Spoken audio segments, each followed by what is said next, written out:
Stock एक्सचेंजों में चिन्हित केंद्रीय सरकारी क्षेत्र के उद्यमों को समयबद्ध रूप से सूचीबद्ध करना सुनिश्चित करने के लिए सरकार संशोधित तंत्र और प्रक्रिया लागू करेगी। पिछले बजट में मेरे द्वारा घोषित विनिवेश नीति जारी रहेंगे। IRCTC, IRFC और इरकॉन जैसे सरकारी क्षेत्र के रेलवे उद्यमों के हिस्से को स्टॉक एक्सचेंजों में सूचीबद्ध किया जाएगा। हम समेकन विलय और अधिग्रहणों के जरिए हमारे केंद्रीय सरकारी क्षेत्र के उद्यमों को सुदृढ़ करने का सुअवसर देख रहे हैं। इन विधियों के द्वारा उद्योग की मूल्य श्रृंखला में केंद्रीय सरकारी क्षेत्र के उद्यमों को एकीकृत किया जा सकता है।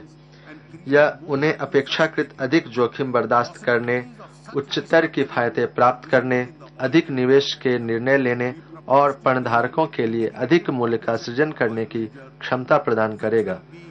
तेल और गैस सेक्टर में ऐसी पुनर्संरचना की संभावना दिखाई दे रही है कि हम एकीकृत सरकारी क्षेत्र ऑयल मेजर के सृजन का प्रस्ताव करते हैं, जो अंतर्राष्ट्रीय और घरेलू निजी सेक्टर के तेल और गैस कंपनियों जैसे निष्पादन करने में सक्षम होंगे। हमारे ETF, जिसमें 10 CPSE के शेयर शामिल किए गए हैं, को हालिया और निधि की पेशकश में आश्चर्यजनक प्रतिक्रिया मिली है।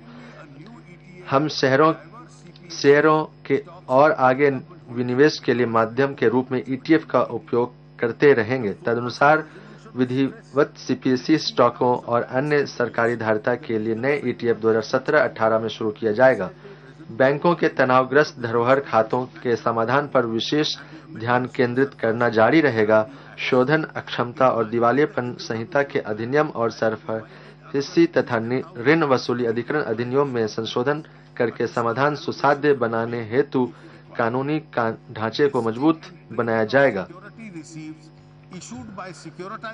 सरफेसी अधिनियम के तहत किसी प्रतिभूति कंपनी अथवा किसी पुनर्निर्माण कंपनी द्वारा निर्गमित प्रतिभूति प्राप्तियों की लिस्टिंग और व्यापार की सेबी में पंजीकृत स्टॉक एक्सचेंजों की अनुमति दी जाएगी। इससे प्रतिभूतिकृत उद्योगों में पूंजी प्रवाह के लिए प्रोत्साहन मिलेगा और विशेष रूप से बैंकों की अनर्जक अस्थियों के निपटान में सहायता मिलेगी। प्रधानमंत्री मुद्रा योजना का निधि पोषित न किए गए और कम निधि पोषित के निधियन के लिए उल्लेखनीय योगदान रहा है। पिछले वर्ष 1.22 लाख करोड़ का लक्ष्य पार हो गया। 2017-18 के लिए मैं 2015-16 के ऋण देने के लक्ष्य को दुगना करके 2.44 लाख करोड़ करने का प्रस्ताव करता हूं।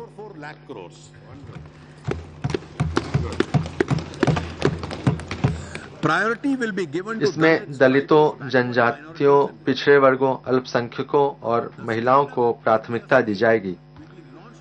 दलितों, जनजातियों और महिला उद्यमों को हरित क्षेत्र उद्यम स्थापित करने तथा रोजगार सृजक बनाने में सहायता करने के लिए हमारी सरकार द्वारा स्टैंड अप इंडिया स्कीम का शुभारंभ अप्रैल 2016 में किया गया था।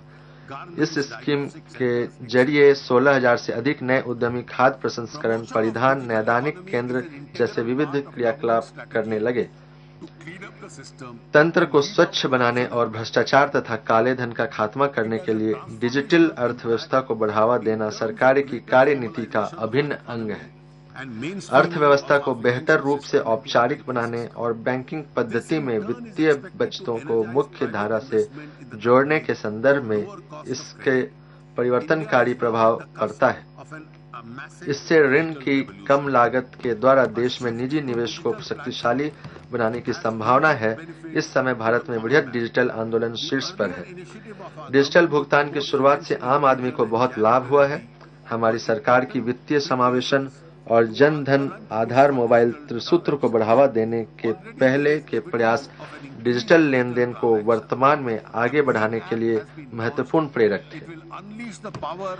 बढ़े हुए डिजिटल लेन देनों के प्रमाण है भीम ऐप शुरू किया गया है। यह डिजिटल भुगतान और वित्तीय समावेशन के लिए मोबाइल फोनों की शक्ति बढ़ाएगा। अब तक 125 लाख लोगों ने भीम ऐप को अपनाया है। भीम के उपयोग को बढ़ावा देने के लिए सरकार 2 नई स्कीमें शुरू करेंगी। ये है व्यक्तियों के लिए रेफरल बोनस स्कीम और व्यापारियों के लिए कैशबैक स्कीम। आधार भुगतान आधार समर्थित भुगतान प्रणाली का व्यापारिक संस्करण जल्द ही आरंभ किया जाएगा। यह उन लोगों के लिए विशेष रूप से फायदेमंद होगा जिनके पास डेबिट कार्ड, मोबाइल वॉलेट और मोबाइल फोन नहीं है।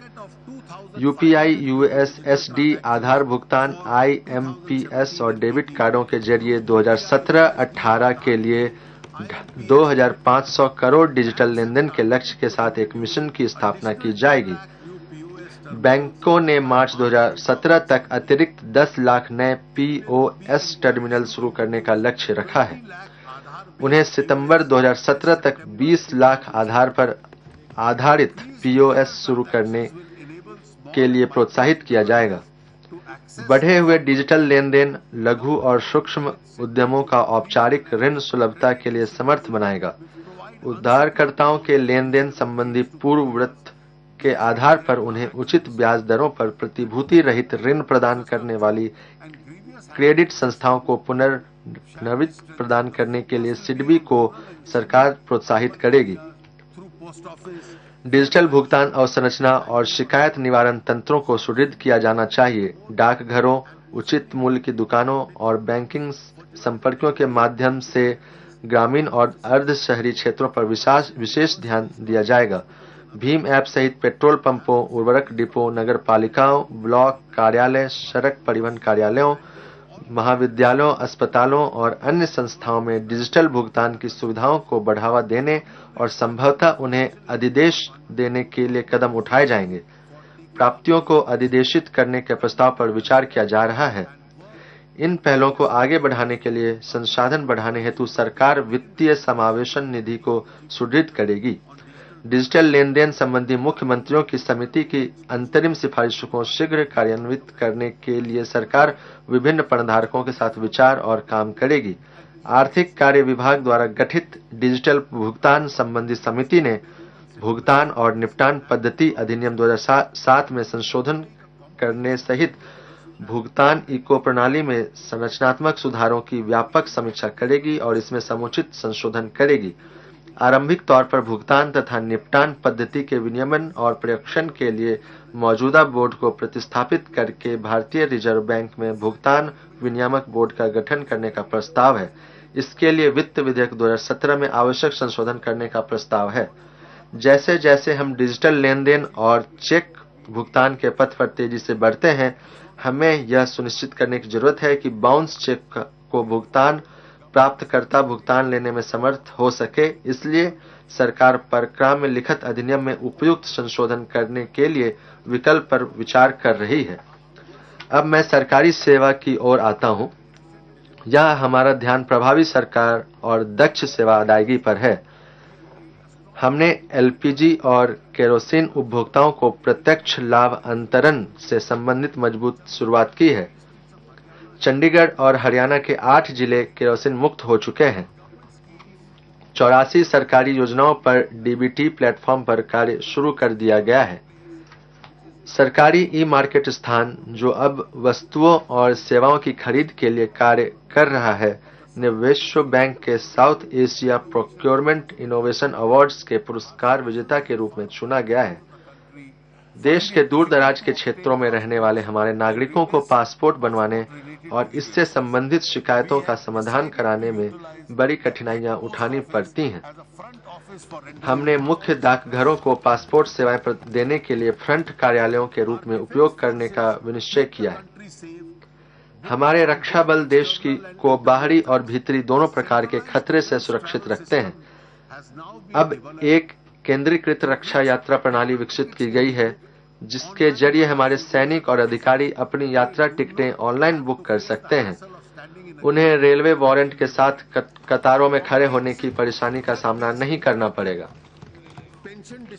रक्षा पेंशनरों के लिए वेब आधारित पारस्परिक पेंशन संवितरण प्रणाली स्थापित की जाएगी।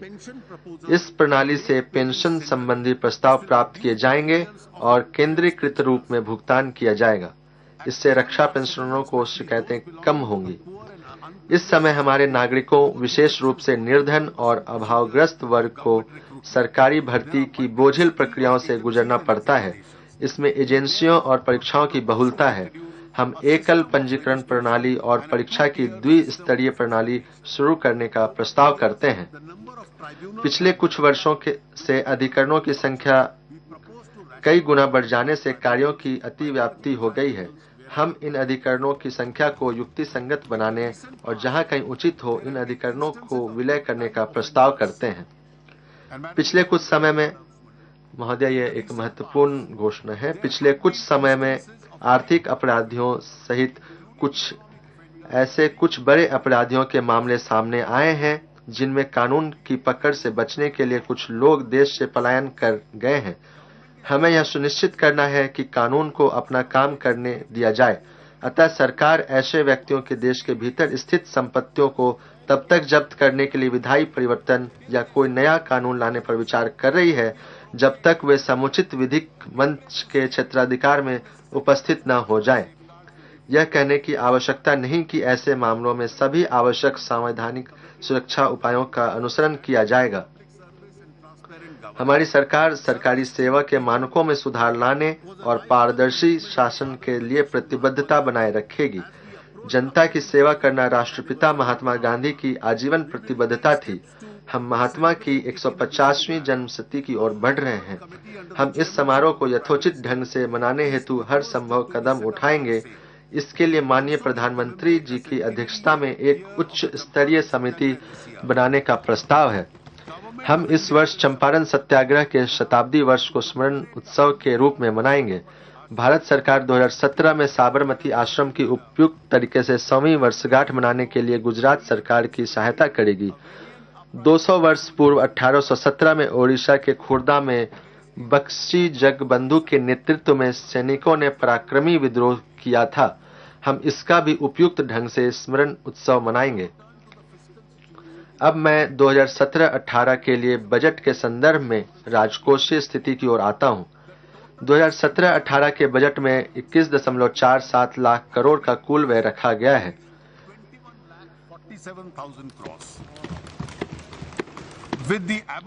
व्यय के आयोजन विभिन्न वर्गीकरण को समाप्त करने से अब पूरा ध्यान राजस्व और पूंजी व्यय पर है।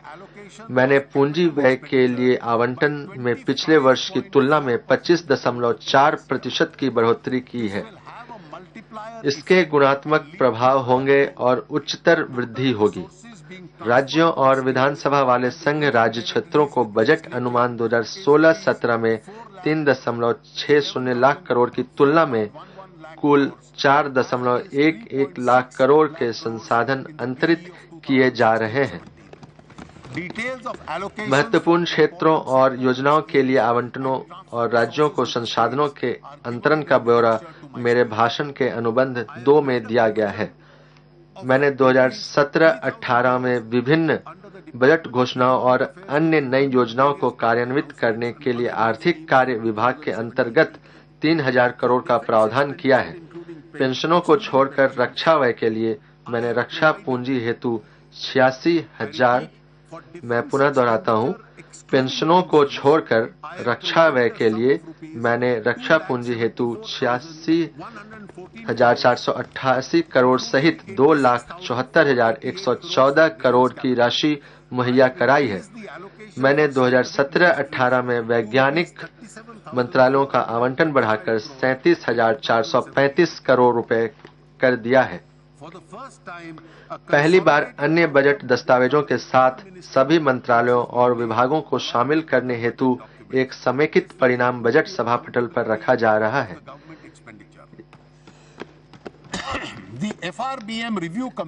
FRBM समीक्षा समिति ने हाल में ही अपनी रिपोर्ट दी है। समिति ने विस्तृत कवायद की है और यह सिफारिश की है कि एक धारणीय ऋण पथ हमारी राजकोषीय नीति का मुख्य बृहत आर्थिक एंकर होना चाहिए। समिति ने 2023 तक सामान्य सरकार के लिए 60% के ऋण सकल घरेलू उत्पादन का समर्थन किया है, जिसमें केंद्रीय सरकार के लिए 40% और राज्य सरकारों के लिए 20% का अंश शामिल है।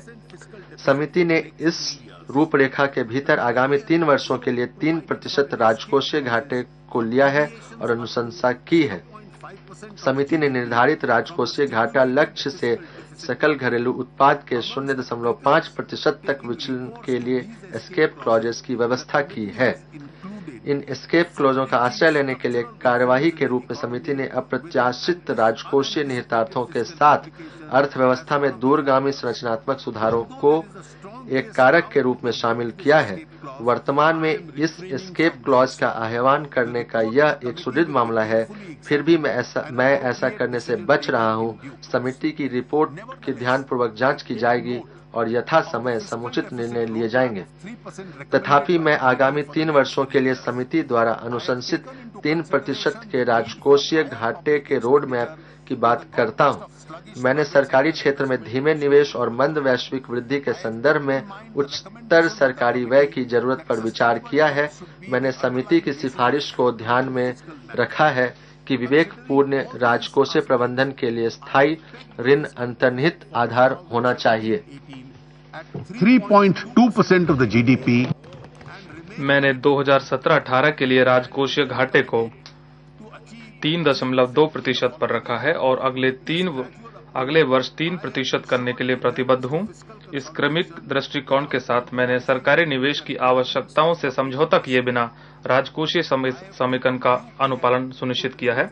मैंने सरकार के निवल बाजार उधार को 3.48 लाख करोड़ तक पुनर्खरीद के पश्चात सीमित रखने के लिए पूरा ध्यान रखा है, जो पिछले वर्ष के 4.25 लाख करोड़ रुपए की तुलना में बहुत कम है।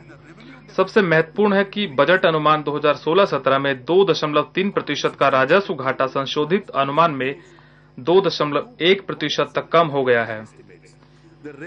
अगले वर्ष के लिए राजस्व घाटा FRBM अधिनियम द्वारा अधिदेशित 2% की तुलना में 1.9% तक रखा गया है।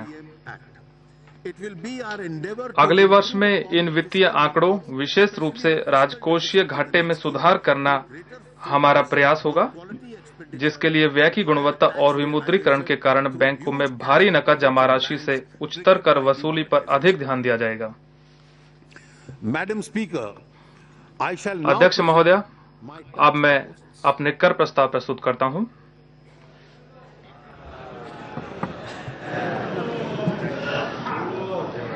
India's tax to GDP rate। Bharat का कर सकल घरेलू उत्पाद अनुपात बेहद कम है और प्रत्यक्ष कर अप्रत्यक्ष कर अनुपात सामाजिक न्याय की दृष्टि से इष्टतम नहीं है। मैं आपके समक्ष कतिपय ऐसे आंकड़े प्रस्तुत करता हूं जो यह इंगित करते हैं कि हमारा प्रत्यक्ष कर संग्रहण भारतीय अर्थव्यवस्था के आय और उपभोग पैटर्न के अनुरूप नहीं है। असंगठित क्षेत्र के रोजगार में लगे अनुमानित 4.2 करोड़ व्यक्तियों की तुलना में वेतन से प्राप्त आय के संबंध में विवरणी प्रस्तुत करने वाले व्यक्तियों की संख्या केवल 1.74 करोड़ है। भारत में छोटे मोटे कारोबार करने वाले अनौपचारिक क्षेत्र के व्यक्तिगत उद्यमों और फर्मों की संख्या 5.6 करोड़ होने के विपरीत इस श्रेणी द्वारा प्रस्तुत विवरणियों की संख्या केवल 1.81 करोड़ है। भारत में 31 मार्च 2014 तक पंजीकृत 13.94 लाख कंपनियों में से 5.97 लाख कंपनियों ने निर्धारण वर्ष 2016-17 के लिए अपनी विवरणियां प्रस्तुत की हैं। निर्धारण वर्ष 2016-17 के लिए अब तक अपनी विवरणियां प्रस्तुत करने वाली 5.97 लाख कंपनियों में से लगभग 2.7 लाख कंपनियों ने हानि अथवा शून्य आय दर्शाई है। 2.85 लाख कंपनियों ने कर पूर्व लाभ 1 करोड़ से कम दर्शाया है।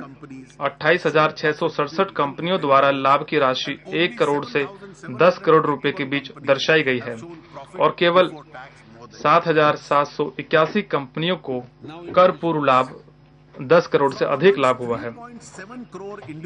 2015-16 में कर विवरणियां प्रस्तुत करने वाले 3.7 करोड़ व्यक्तियों में से 99 लाख व्यक्ति 2.5 लाख रुपए प्रति वर्ष की छूट सीमा से कम आय दर्शाते हैं। 1.95 करोड़ व्यक्ति 2.5 लाख रुपए से 5 लाख रुपए के बीच आय दर्शाते हैं और 52 लाख व्यक्ति 5 लाख से 10 लाख रुपए के बीच आय दर्शाते हैं और केवल 24 लाख लोग 10 लाख से अधिक आय दर्शाते हैं। 5 लाख रुपए में से अधिक आय 5 लाख रुपए से अधिक आय घोषित करने वाले 76 लाख व्यक्तिगत निर्धारितों में से 56 लाख वेतनभोगी वर्ग में हैं। 5 लाख से अधिक इनकम डिस्क्लोज करते हैं साल की, जिसमें से 56 लाख वेतनभोगी हैं। बाकी सिर्फ 20 लाख हैं व्यापार, व्यवसाय, प्रोफेशनल सब मिला के। द नंबर ऑफ पीपल पूरे देश में 50 लाख से अधिक आय दर्शाने वाले लोगों की संख्या केवल 1.72 लाख है।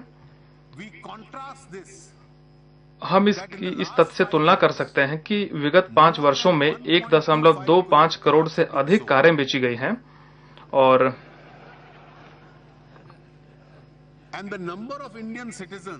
व्यवसाय या पर्यटन के लिए विदेश जाने वाले भारतीय नागरिकों की संख्या वर्ष 2015 में 2 करोड़ है।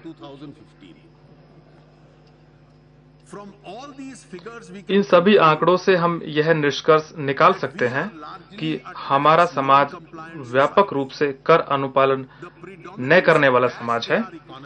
अर्थव्यवस्था में नकदी की प्रचुरता की वजह से लोगों के लिए अपने करों से बचना संभव होता है। जब बहुत ज्यादा लोग कर चोरी करते हैं तो इनके हिस्से का भार उन लोगों पर पड़ता है जो ईमानदार हैं और कर देते हैं। आफ्टर डिमोनेटाइजेशन, विमुद्रीकरण के बाद लोगों द्वारा पुरानी मुद्रा में जमा की गई राशियों के संबंध में प्राप्त आंकड़ों का प्रारंभिक विश्लेषण एक सारगर्भित तस्वीर प्रस्तुत करता है। 8 नवंबर से 30 दिसंबर 2016 तक की अवधि के दौरान लगभग 1.09 करोड़ खातों में 2 लाख रुपए और 80 लाख रुपए के बीच राशियां जमा की गई थी और औसत जमा अमाप 5.03 लाख था। 80 लाख से अधिक के बीच 80 लाख से अधिक की राशियां 3.31 करोड़ के औसत जमा अमाप के साथ 1.48 लाख खातों में जमा कराई गई और इन आंकड़ों की छानबीन से हमें कर के दायरे का विस्तार करने और राजस्व बढ़ाने में अत्यधिक सहायता प्राप्त होगी, जो विमुद्रीकरण का एक उद्देश्य था।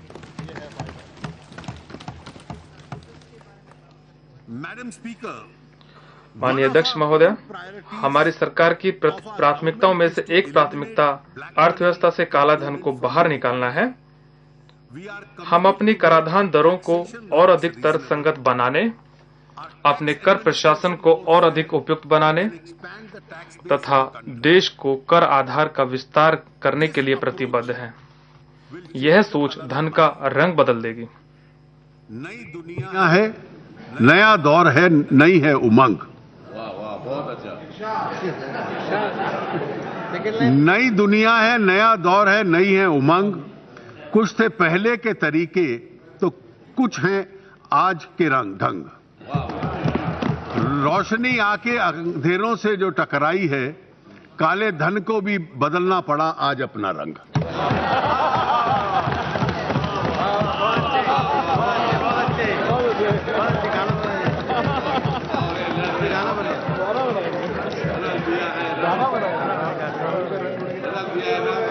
The net tax revenue of 2013 वर्ष 2013-14 के दौरान निवल कर राजस्व 11.38 लाख करोड़ रुपए था। यह 2014-15 में 9.4% और 2015-16 में 17% बढ़ गया। संशोधित अनुमान 2016-17 के अनुसार हम इस वर्ष का समापन दूसरे अनुमति वर्ष के लिए 17% की उच्च वृद्धि दर के साथ करेंगे। 2 साल लगातार 17% इंक्रीज है। Because of serious efforts made by the government, सरकार के द्वारा किए गए गंभीर प्रयासों के कारण चालू वित्त वर्ष की प्रथम 3 तिमाहियों में व्यक्तिगत आयकर में अग्रिम कर की वृद्धि दर 34.8% है। मैडम, ये डिमोनेटाइजेशन का भी असर है। कि पर्सनल इनकम टैक्स लोगों को ज्यादा डिस्क्लोज करना पड़ रहा है। 34.8% इंक्रीज इस देश के इतिहास में कभी नहीं हुआ। मैडम स्पीकर, अध्यक्ष महोदया, इस बजट में मेरे कर प्रस्तावों का जोर विकास की गति में तेजी लाने, मध्यम वर्ग को राहत प्रदान करने, सस्ते आवास, काले धन की रोकथाम, डिजिटल अर्थव्यवस्था को बढ़ावा देने, राजनीतिक वित्त पोषण की पारदर्शिता और कर व्यवस्था के सरलीकरण पर है।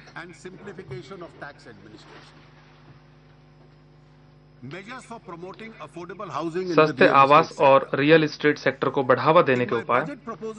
विगत वर्ष अपने बजट प्रस्तावों में मैंने सस्ती आवास योजना के प्रवर्तकों हेतु लाभ संबद्ध आयकर छूट की एक योजना की घोषणा की थी। इस योजना की बहुत अच्छी प्रतिक्रिया मिली है। तथापि इस योजना को और अधिक आकर्षक बनाने के लिए मैंने इस योजना में कतिपय परिवर्तनों का प्रस्ताव किया है। सर्वप्रथम 30 और 60 वर्ग मीटर निर्मित क्षेत्र के बजाय 30 और 60 वर्ग मीटर फर्श क्षेत्र की गणना की जाएगी। इससे 30% साइज बढ़ जाता है अफोर्डेबल हाउसिंग का। ऑल्सो द 30 वर्ग मीटर की सीमा भी केवल 4 मेट्रो शहरों की नगर पालिका सीमाओं के मामले में लागू होगी, जबकि मेट्रो के बाह्य परिधीय क्षेत्रों सहित देश के शेष भागों के लिए 60 वर्ग मीटर की सीमा ही लागू होगी। पात्र बनने के उद्देश्य से यह योजना इसके प्रारंभ के पश्चात 3 वर्षों में पूरी की जानी थी।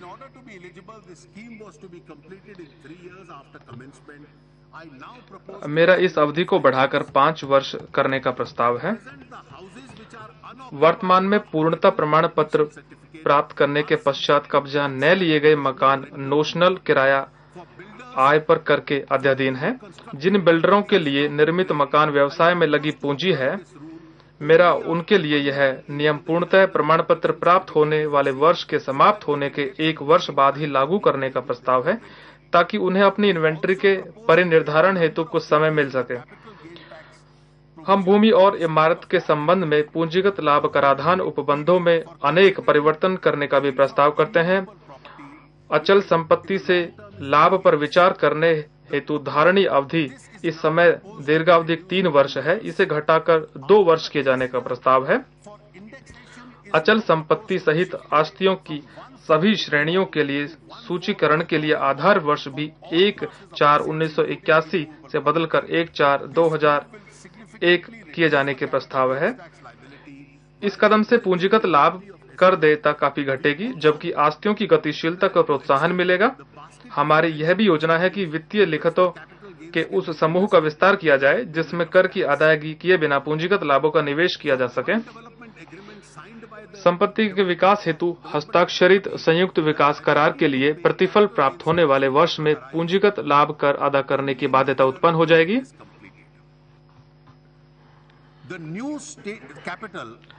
आंध्र प्रदेश राज्य की नई राजधानी भूमि अधिग्रहण अधिनियम का प्रयोग किए बगैर नई भूमि पूलिंग व्यवस्था द्वारा बसाई जा रही है। मैं 2/6/2014 को, जिस दिन आंध्र प्रदेश राज्य का पुनर्गठन किया गया था, भूमि के धारक व्यक्तियों और जिनकी भूमि सरकारी योजना के अंतर्गत राजधानी शहर बसाने के लिए ली जा रही है, उनके लिए पूंजी लाभ कर से छूट देने का प्रस्ताव करता हूं। विदेशी वाणिज्यिक उधारों अथवा बांडों और सरकारी प्रतिभूतियों में विदेशी कंपनियों द्वारा उपार्जित ब्याज पर 5% रियायती विदहोल्डिंग दर प्रभावित की जा रही है। यह रियायत 30/6/2017 तक उपलब्ध है। मैं इसे 30/6/2020 तक बढ़ाने का प्रस्ताव करता हूं। यह लाभ रुपया मूल्य वर्गित बांडों को भी दिया जाता है। सरकार ने पिछले साल कुछ शर्तों के साथ स्टार्टअप को आयकर रियायतें भी दी थी। ऐसे स्टार्टअप के संबंध में अगले लाभ से हानिपूर्ति के प्रयोजनार्थ मताधिकार के 51% की निरंतर शेयरधारिता की शर्त को इस बात के अध्ययन शिथिल किया गया है कि मूल प्रोमोटर्स की शेयरधारिता जारी रहे। इसके अतिरिक्त स्टार्टअप को 5 वर्ष में से 3 वर्ष के लिए उपलब्ध लाभ संबद्ध कटौती रियायत को बदलकर 7 वर्ष में से 3 वर्ष किया जा रहा है। वर्तमान में न्यूनतम वैकल्पिक दर यानी मैट अग्रिम कर के रूप में लगाया जाता है। मैट समाप्त करने की पुरजोर मांग है। यद्यपि रियायतें चरणबद्ध ढंग से समाप्त करने की योजना 1/4/2017 से शुरू होगी और चरणबद्ध समाप्ति से राजस्व का पूरा लाभ सरकार को 7 से 10 वर्ष के बाद ही मिलेगा, जब वे सभी जो पहले ही इन रियायतों से लाभ ले रहे हैं अपने लाभ लेने की अवधि पूरी कर लेंगे। इसलिए वर्तमान में मैट समाप्त करना या कम करना व्यावहारिक नहीं है। तथापि आगामी वर्षों में मैट क्रेडिट का प्रयोग करने के लिए कंपनियों को छूट देने के लिए मैं मैट को वर्तमान में 10 वर्ष की बजाय 15 वर्ष की अवधि तक और चलाने का प्रस्ताव करता हूं। मैंने 2015 में अपने बजट प्रस्तावों में घोषणा की थी कि मैं कॉर्पोरेट आयकर की दर धीरे धीरे बढ़ाकर 25% पर लाऊंगा। 2016 के बजट में मैंने उन कंपनियों जिनका कारोबार 5 करोड़ से कम है के मामले में 1% कटौती की घोषणा की थी। उसी बजट में मैंने यह घोषणा भी की थी कि वे नई विनिर्माण कंपनियां जो किसी छूट का लाभ नहीं लेती हैं उन पर सिर्फ 25% आयकर प्रभावित किया जाएगा। मध्यम और लघु उद्यम अधिकतर आर्थिक कार्यकलाप करते हैं और लोगों को अधिकतम रोजगार उपलब्ध कराने में भी सहायक हैं। तथापि क्योंकि उन्हें अधिक रियायतें नहीं मिलती हैं, वे बड़ी कंपनियों की तुलना में ज्यादा कर देते रहते हैं। वित्त वर्ष 2015-16 के डाटा के अनुसार 1 करोड़ से कम लाभ कमाने वाली 2.85 लाख कंपनियां 30.26 प्रभावी कर दर अदा करती हैं, जबकि 500 करोड़ से अधिक लाभ कमाने वाली 298 कंपनियां 25.90 प्रभावी कर अदा करती हैं। एमएसएमई कंपनियों को और व्यवहार्य बनाने के लिए और फर्मों को भी कंपनियों के बदलने के लिए प्रोत्साहित करने हेतु मैं 50 करोड़ रुपए तक का वार्षिक कारोबार करने वाली छोटी कंपनियों का आयकर घटाकर 25% करने का प्रस्ताव करता हूं।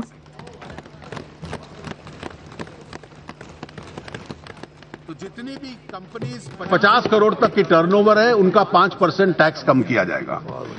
As per the data of निर्धारण वर्ष 2015-16 के डाटा के अनुसार 6.94 लाख कंपनियां विवरणियां दायर कर रही हैं, जिनमें से 6.67 लाख कंपनियां इस श्रेणी में आती हैं और इसलिए प्रतिशतवार 96% कंपनियां निम्न कराधान का लाभ उठाएंगी।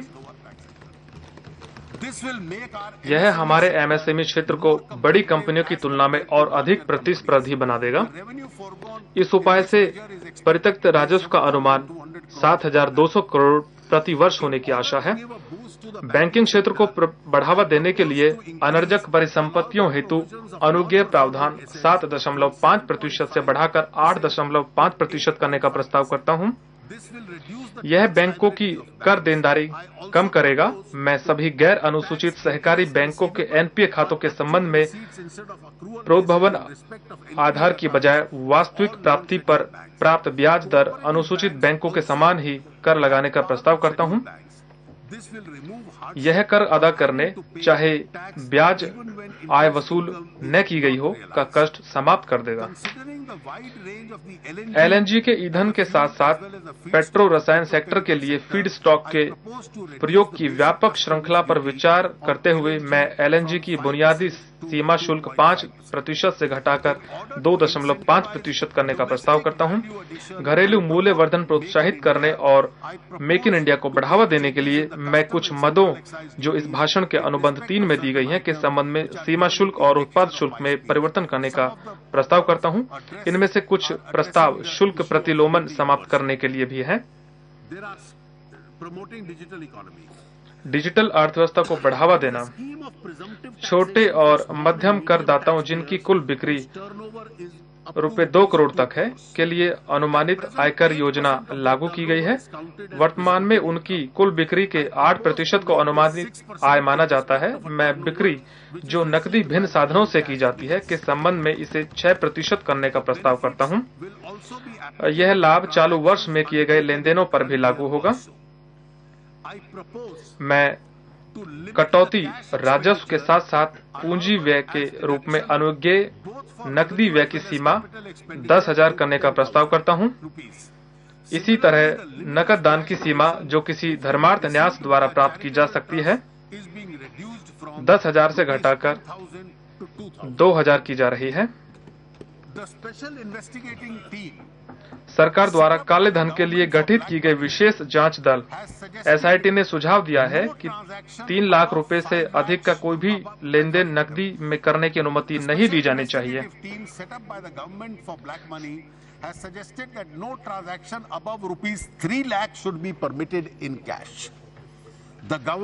सरकार ने यह प्रस्ताव स्वीकार करने का निर्णय लिया है। इस निर्णय को लागू करने के लिए वित्त विधेयक में आयकर अधिनियम में समुचित संशोधन का प्रस्ताव किया गया है।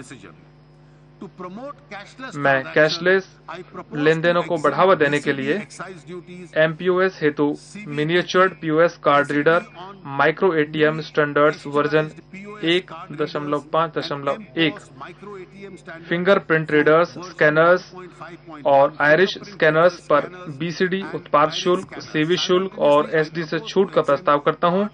इसके साथ ही मैं ऐसे साधनों के विनिर्माण हेतु कलपुर्जों पर छूट का भी प्रस्ताव करता हूं ताकि इन साधनों के देश में विनिर्माण को प्रोत्साहित किया जा सके।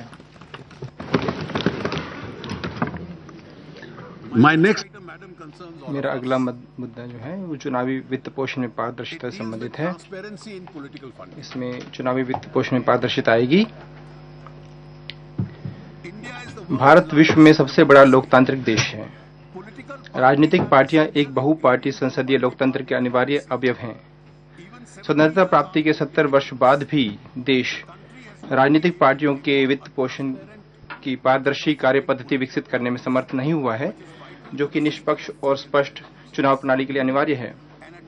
व्यष्टियों, साझेदारी फर्मों, हिंदू अविभाजित परिवारों और कंपनियों द्वारा राजनीतिक पार्टियों को प्रोत्साहन के रूप में चंदा देने के लिए विगत में जन प्रतिनिधि अधिनियम, कंपनी अधिनियम और आयकर अधिनियम के उपबंधों में संशोधन करके एक प्रयास किया गया था। दाता और आदाता दोनों को कर के भुगतान में छूट प्रदान की गई थी यदि उनके लेखे पारदर्शी ढंग से रखे गए हों और सक्षम प्राधिकारियों को विवरणियां फाइल की गई हों। तदनुसार उन दाताओं की सूची अलग से तैयार करने की आवश्यकता है जिन्होंने किसी भी पार्टी को 20,000 अथवा उससे अधिक राशि का अंशदान नकद या चेक से किया है।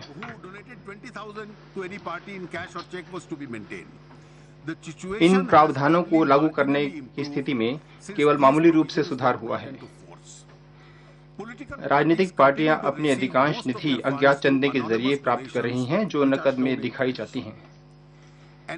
इसलिए भारत में राजनीतिक वित्त पोषण प्रणाली दुरुस्त करने के प्रयास किए जाने की आवश्यकता है। दाताओं ने भी चेक या अन्य पारदर्शी पद्धतियों द्वारा चंदा देने में अरुचि दिखाई है, क्योंकि इससे उनकी पहचान उजागर होती है तथा इसके प्रतिकूल परिणाम हो सकते हैं। इसलिए मैं राजनीतिक पार्टियों की वित्त पोषण प्रणाली दुरुस्त करने के प्रयास के रूप में निम्नलिखित योजनाओं का प्रस्ताव रखता हूं। क, निर्वाचन आयोग द्वारा दिए गए सुझाव के अनुपालन में एक राजनीतिक पार्टी एक व्यक्ति से नकद चंदे के रूप में अधिकतम 2,000 रुपए की राशि प्राप्त कर सकती है।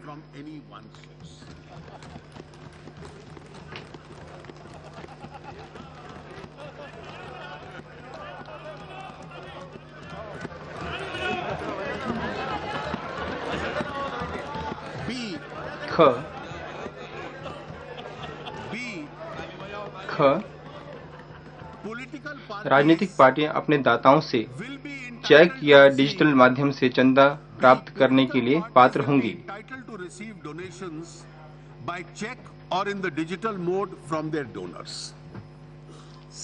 ग,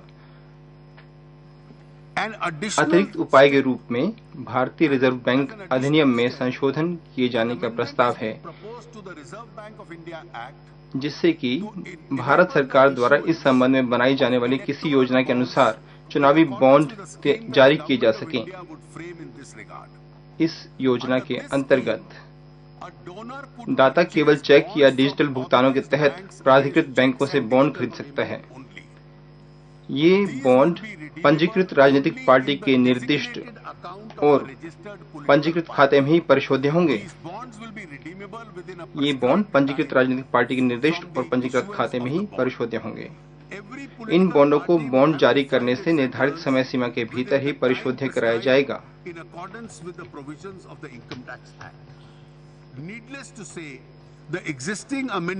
जो वर्तमान संशोधन है, इससे राजनीतिक पार्टी है, ये इसके लिए अनेक शर्तें होंगी और इस सुधार से काले धन के सृजन को रोकते हुए राजनीतिक वित्त पोषण में और अधिक पारदर्शिता और जवाबदेही आएगी। ईज ऑफ डूइंग बिजनेस कर वंचन रोधी उपाय के रूप में 2012 के वित्त अधिनियम में संबंधित उद्यमियों के संबंध में घरेलू अंतरण मूल्य निर्धारण के प्रावधान का उल्लेख किया गया था। तब से घरेलू मूल्य निर्धारण के अंतर्गत कवर किए गए उद्यमों की संख्या में उल्लेखनीय ढंग से बढ़ोतरी हुई है, जिससे लंबी जांच पड़ताल की आवश्यकता हुई, जिससे घरेलू कंपनियों को कठिनाई हुई। घरेलू अंतरण मूल्य निर्धारण उपबंधों के कारण अनुपालन को कम करने के उद्देश्य से घरेलू अंतरण कीमत निर्धारण के कार्य क्षेत्र को सीमित करने का प्रस्ताव करता हूं कि पार्टी लेन देन से संबंधित उद्यमों में से केवल एक उद्यमी ही विनिर्दिष्ट लाभ संबंधी कटौती प्राप्त कर सकता है।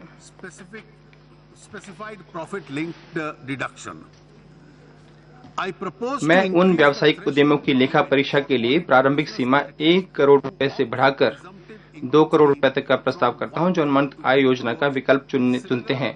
इसी प्रकार व्यष्टियों और हिंदू अविभाजित परिवारों के लिए बहनों के रखरखाव की प्रारंभिक सीमा 10 लाख टर्नओवर से बढ़ाकर 25 लाख अथवा आय को 1.2 लाख से बढ़ाकर 2.5 लाख की जा रही है। वर्ष 2012 में आयकर अधिनियम को भारतीय परिसंपत्तियों से अत्यधिक मूल्य प्राप्त करने वाली किसी विदेशी कंपनी में शेयरों या ब्याज के अंतरण संबंधी लेन देनों पर कराधान का प्रावधान करने के लिए संशोधित किया गया था। विदेश में स्थित भारत आधारित कंपनियों में निवेश करने वाले भारत आधारित निधियों के निवेशकों के स्टेक के अंतरण के मामले में इस प्रावधान के कारण उत्पन्न कुछ कठिनाइयों के बारे में आशंकाएं व्यक्त की गई हैं। इन कठिनाइयों को समाप्त करने के उद्देश्य से मैं श्रेणी 1 एवं 2 के विदेशी पोर्टफोलियो निवेशक को अप्रत्यक्ष अंतरण उपबंध से छूट प्रदान करने का प्रस्ताव रखता हूं।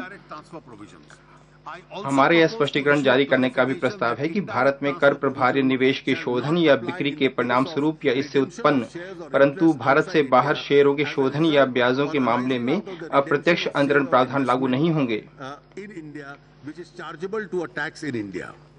आज तक व्यष्टि बीमा एजेंटों को देय कमीशन में 5% TDS की कटौती की जा रही है, चाहे उनमें से कुछ की आय ही कर योग्य सीमा से कम ही हो। हम उन्हें TDS की आवश्यकता से छूट प्रस्ताव करने का प्रस्ताव करते हैं। उन्हें इस शर्त के अधीन स्वघोषणा करनी होगी कि उनकी आय कर योग्य सीमा से कम है। पिछले वर्ष मैंने 50 लाख प्रति वर्ष की आय वाले व्यवसायियों के लिए अनुमानित कराधान की नई योजना की घोषणा की थी। ऐसे निर्धारण के संबंध में अग्रिम कर के भुगतान के संबंध में उन्हें 4 किश्तों के स्थान पर 1 किश्त में भुगतान करने का लाभ दिया जा रहा है। जनता के लिए धन वापसी दावे में तेजी लाने के लिए संशोधित कर विवरणी के समय सीमा को वित्त वर्ष पूरा होने से कम करके विवरणी फाइल करने की समयावधि के समान 12 माह तक किया जा रहा है। साथ ही आकलन जांच के पूरा होने की समय सीमा भी निर्धारण वर्ष 2018-19 के लिए 21 माह से कम करके 18 माह और निर्धारण वर्ष 2019-20 एवं उससे आगे और कम करके 12 माह की जा रही है।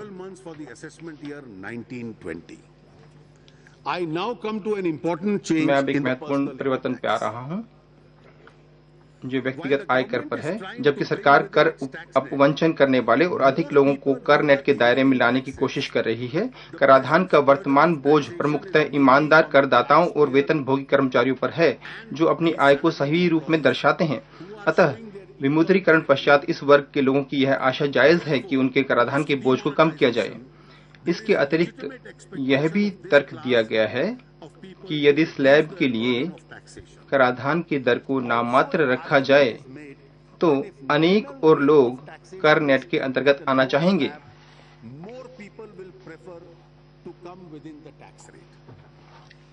इसलिए मैं 2.5 लाख से 5 लाख तक की आय वाले व्यष्टि निर्धारितों के लिए कराधान की मौजूदा दर को 10% से घटाकर 5% करने का प्रस्ताव करता हूं। इससे 5 लाख से कम आय वाले सभी व्यक्तियों की कर देयता घटकर 0 छूट सहित या इसकी मौजूदा देयता की 50% रह जाएगी। लाभ की पुनरावृत्ति को रोकने के लिए लाभार्थियों के उसी समूह को उपलब्ध छूट के मौजूदा लाभ को घटाकर 2500 रुपए किया जा रहा है, जो कि 3.5 लाख तक की आय वाले निर्धारितों के लिए उपलब्ध है। इन दोनों उपायों का संयुक्त प्रभाव यह होगा कि प्रति वर्ष 3 लाख तक की आय वाले व्यक्तियों के लिए कर देयता 0 होगी।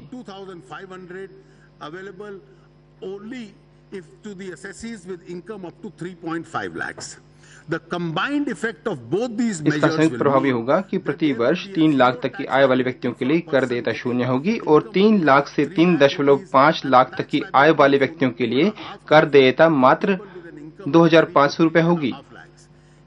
यदि धारा 80 ग के तहत 1.5 लाख की सीमा निवेश के लिए पूर्णतः प्रयोग किया जाता है तो 4.5 लाख की आय वाले लोगों के लिए कर 0 होगा। चूंकि 5 लाख तक की आय वाले लोगों को कराधान देयता को घटाकर आधा किया जा रहा है, बाद की स्लैबों में अन्य श्रेणियों के सभी करदाताओं को भी प्रति व्यक्ति 12,500 रुपए का एक समान लाभ मिलेगा।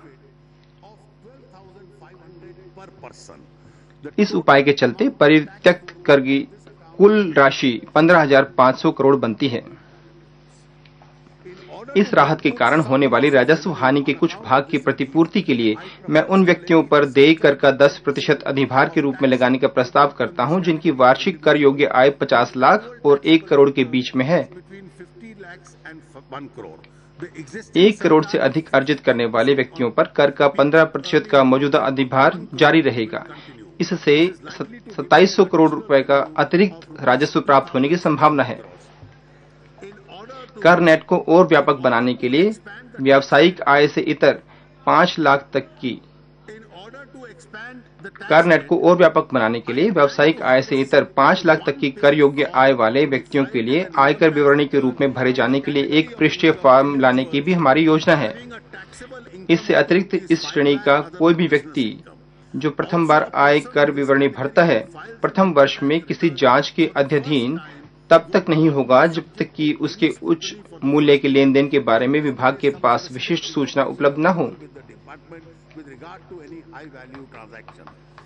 मैं भारत के सभी नागरिकों से अपील करता हूं कि यदि उनकी आय 2.5 लाख से 5 लाख तक के सबसे निचले स्लैब के अंतर्गत आती है तो 5% कर की छोटी सी अदायगी करते हुए राष्ट्र निर्माण में भागीदार बने। कर कानून में संशोधन के लिए कुछ अन्य महत्वपूर्ण प्रस्ताव जिनका मेरे भाषण में उल्लेख नहीं हुआ है, इस भाषण के अनुबंध 3 में दिए गए हैं। एक काफी प्रगति जीडीपी के बारे में ही है और वस्तु एवं सेवा कर में जीएसटी के लागू करने की दिशा में पर्याप्त प्रगति हुई है, जो कि स्वतंत्रता के बाद अब तक का सर्वाधिक बड़ा कर सुधार है। संविधान का 101वां संशोधन अधिनियम 2016 के अधिनियमों से लेकर अब तक इस अभूतपूर्व सुधार के लिए प्रारंभिक कार्य सरकार की सर्वोच्च वरीयता रही है। इस संदर्भ में राज्यों और केंद्रीय उत्पाद शुल्क और सीमा शुल्क बोर्ड दोनों की ओर से अधिकारियों की अनेक टीमें मॉडल जीएसटी कानून और नियमों और अन्य ब्यौरों को अंतिम रूप देने के लिए अथक रूप से कार्य कर रही हैं। सरकार ने अपनी ओर से संवैधानिक संशोधन अधिनियम के विभिन्न उपबद्धों को तुरंत प्रभाव से लागू किया है, जिसमें जीएसटी परिषद का गठन भी शामिल है। अब तक जीएसटी परिषद में जीएसटी के कर ढांचे की व्यापक रूपरेखा, समझौता योजना के लिए न्यूनतम छूट और मानदंड, जीएसटी को लागू करने के कारण राज्यों को दी जाने वाली प्रतिपूर्ति संबंधी विवरण, नमूना जीएसटी कानून के मसौदे के परीक्षण, एकीकृत जीएसटी कानून और प्रतिपूर्ति कानून और जीएसटी के लिए प्रशासनिक तंत्र सहित जीएसटी से संबंधित विभिन्न मुद्दों पर चर्चा करने के लिए 9 बैठकें आयोजित की हैं। इस महान सदन में यह सूचित करते मेरा सौभाग्य है कि जीएसटी परिषद ने उत्साहवर्धक बहस और चर्चाओं के बाद लगभग सभी सहमति आधारित मुद्दों पर अपनी सिफारिशों को अंतिम रूप दिया है। जीएसटी के लिए सूचना प्रौद्योगिकी प्रणाली की तैयारी भी निर्धारित समयानुसार चल रही है। जीएसटी के लिए व्यापार और उद्योग तक पहुंच बनाने के व्यापक प्रयास 1 अप्रैल 2017 से प्रारंभ होंगे ताकि व्यापार और उद्योग जगत को नई कराधान प्रणाली के प्रति जागरूक किया जा सके। केंद्रीय उत्पाद शुल्क और सीमा शुल्क बोर्ड के माध्यम से केंद्र सरकारी संघवाद के मूल मंत्र से समझौता किए बिना निर्धारित समयानुसार जीएसटी के क्रियान्वयन के लक्ष्य को हासिल करने के लिए निरंतर प्रयासरत रहेगा। जीएसटी को लागू करने से कर नेट के विस्तार के कारण केंद्र और राज्यों दोनों को और अधिक कर प्राप्त होने की संभावना है। हमने उत्पाद शुल्क और सेवा कर की वर्तमान व्यवस्था में अधिक परिवर्तन नहीं करने का निर्णय किया है, क्योंकि इन्हें शीघ्र ही जीएसटी द्वारा प्रतिस्थापित किया जाना है। रैपिड जून 2016 में आयोजित अधिकारियों की राजस्व ज्ञान संगम नामक वार्षिक सभा में प्रधानमंत्री ने रैपिड, जिसका अर्थ है राजस्व उत्तरदायित्व, सत्यनिष्ठा, सूचना और डिजिटाइजेशन के प्रस्ताव के रूप में कर प्रशासन में सुधार लाने की इच्छा जाहिर की थी। यह उस प्रस्ताव से कर विभाग की कार्यनीति सूक्ष्म रूप से प्रतिबिंबित होती है जो अब निर्धारित कर दी गई है। चूंकि राजस्व विभाग हमेशा एकाग्र रहा है, हम कर निर्धारण में मानव हस्तक्षेप को दूर करने के साथ साथ कर अपवंचन को रोकने के लिए सूचना प्रौद्योगिकी को अधिकतम प्रयोग में लाने का प्रयास कर रहे हैं। हम आने वाले वर्षों में ई निर्धारण के लिए अपने प्रयासों में और तेजी लाएंगे।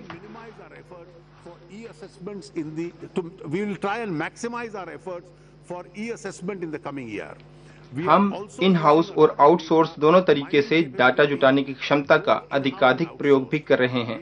भूल चूक के विशिष्ट कार्य के प्रति कर विभाग के अधिकारियों में अधिक उत्तरदायित्व को प्रवर्तित करने की भी हमारी योजना है।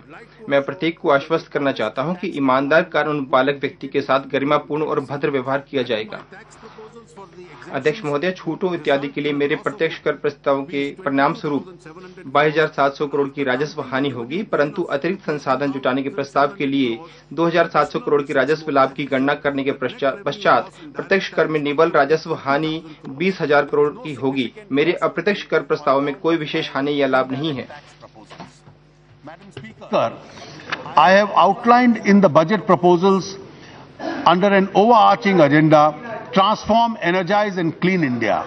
Our emphasis will now be on implementing all these proposals for the benefit of farmers and the poor and the underprivileged sections of our society.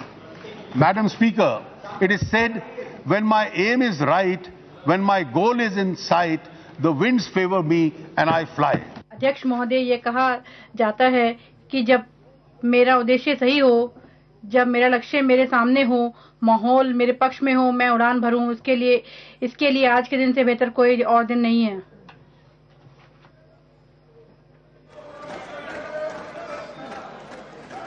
Yes minister, मंत्री जी, स्टेटमेंट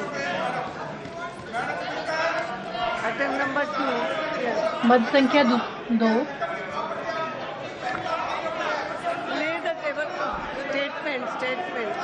ये रखिए। I rise to lay on the table of the महोदय, मैं House प्रस्ताव करता हूं the following statements under Section 3 धारा 3 of the Fiscal Responsibility and the Budget Management Act 2003 का आर्थिक फ्रेमवर्क संबंधित मीडियम टर्म फिस्कल राजकोषीय नीति और राजकोषीय नीति संबंधित वक्तव्य को मैं सभापटल रखता हूँ। Madam, I rise to move अध्यक्षा for जी, leave मैं to प्रस्ताव introduce करता the हूँ कि Finance Bill मुझे 2017. The question is that leave be granted to introduce the Finance Bill 2017. Those in favor में से आए, those against में से no. I think the ayes have it. The ayes have it. The leave is granted. The minister may now introduce the Finance. Madam, I introduce the bill. Yes, thank you. Now, House stands adjourned to meet again on Friday,